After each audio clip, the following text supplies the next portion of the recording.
Hello, beautiful people! We are Sirjana And Ben from Tinted Photography, nomadic adventure photographers and educators for creatives and small business owners.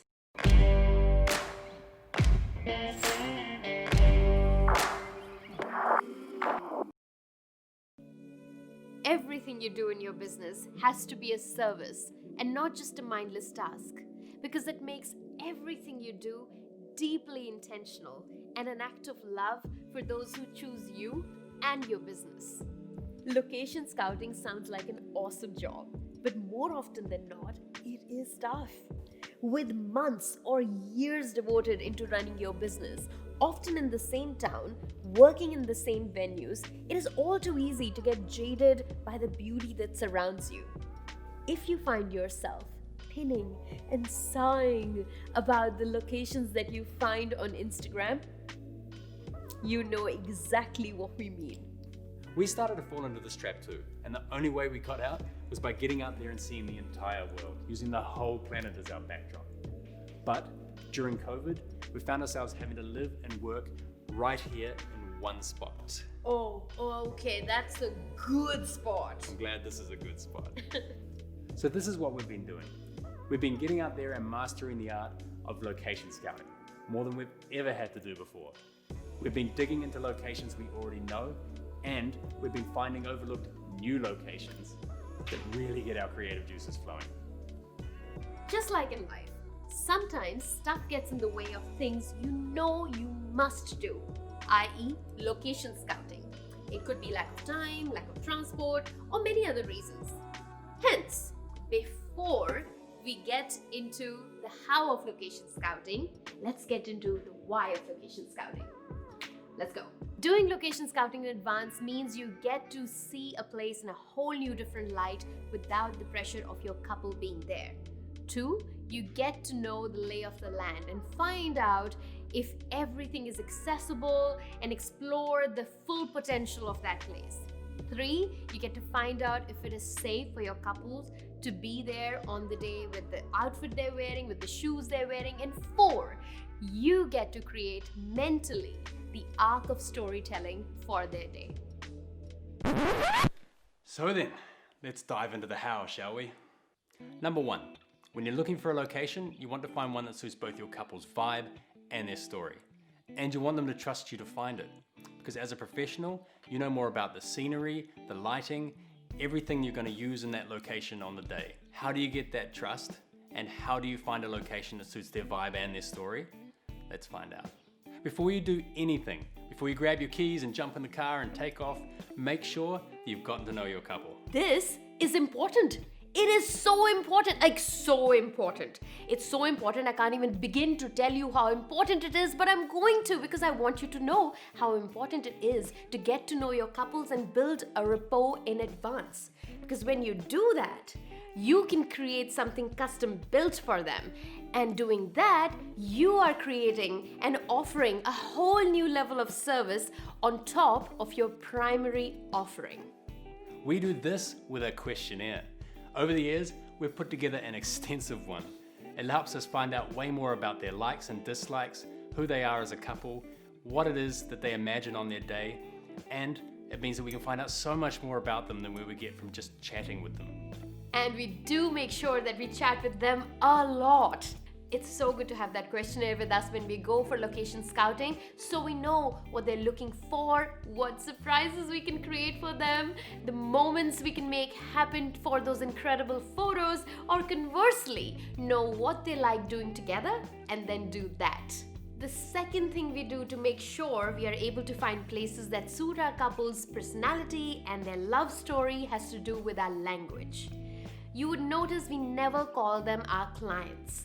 We do that to never mentally distance ourselves from our muses.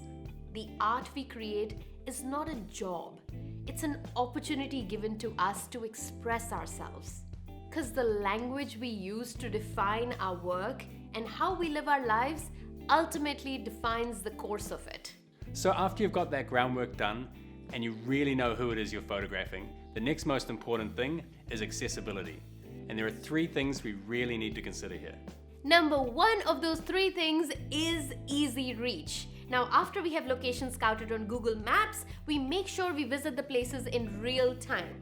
This is to make sure that on the day, based on what our couple is wearing, how their dress is and what footwear they're wearing, the places we choose are easily accessible. And we know that because of the questions in the questionnaire. See? If you want to use private land, always ask for permission. Be responsible, take only photographs and leave only footprints. When it comes to shooting on private land, a bottle of wine or a box of beer can get you a long way. And it's a really nice way to reward somebody for giving you the opportunity to be there. Shooting on private land means you're most likely the first photographer to immortalize that particular spot. And it'll give you stuff that you can use to bolster your portfolio that no one else will have. Number 2 of those 3 things is privacy. Now, you know as a photographer that some couples really value privacy. So finding those isolated spots is a must. And you don't want tourists swarming around you when you're taking photos. To make sure that we get the similar level of privacy as we did on the day of location scouting, wherever feasible, we make sure that we do location scouting on the same day of the week as the shoot will be.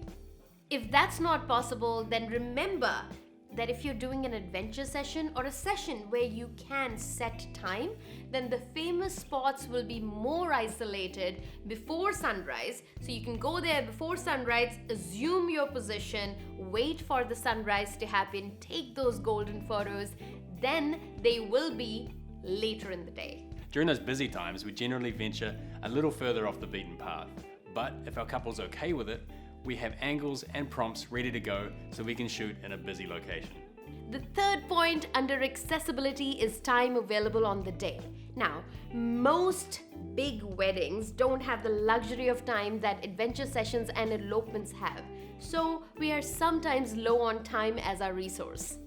For those times when you just can't get to all of the amazing places that you've lined up for a particular day, what you have to do instead is dig deep and scout in your bag of photographer tricks. When we're scouting, we're constantly keeping tabs on how long it takes to get from this place to this place. That way, if we can't get to all of the places and we end up dropping one on the day of the shoot, we'll keep it in mind and it'll be an awesome place to start the next time we're shooting in that area. So, number 1 was getting to know your couple so you can choose locations that suit their love story, customize something for them. Number 2 was accessibility, and number 3 is paying attention to the style of the day. So your couple might be having a boho wedding rather than a modern wedding. The choice of location changes in both cases. For boho, you would be looking for something, forgotten and rustic. The second most important thing here, and my personal favorite, that is my responsibility on location scouting day, is to make sure that what our couple is going to wear on the day, the color, is going to complement the location that we will find. This also means that for most elopements and adventure sessions, our couples will consult with us before they go for their wardrobe selection. But if we cannot help with wardrobe selection, then finding a location where they will pop rather than blend in the backdrop is very important. Now for number 4. You'd think we'd talk about light here, and yes, it's an essential part of any photograph, but really, it can't be called a part of your kit. That's because weather goddesses decide where to shine, where to rain, on your day, on your parade, on your crops, on your wishes, against your wishes. So, after years in this profession of ours, we've stopped worrying about the light. Of course, we've got tons of ways that we can deal with all kinds of weather, but that's something we can go into in more detail on a future episode. There is so much more we can talk about on this topic. But these tips will help you streamline your location scouting to maximize your creativity on the day. Because less stress, a happy and relaxed couple, and a game plan helps us in letting our brain do the creative dance. So that's all for the video today, and if you'd like to check out our education site, the link is down below. And now, all you have to do is like this video and subscribe to our channel, because you know why? Because it is free!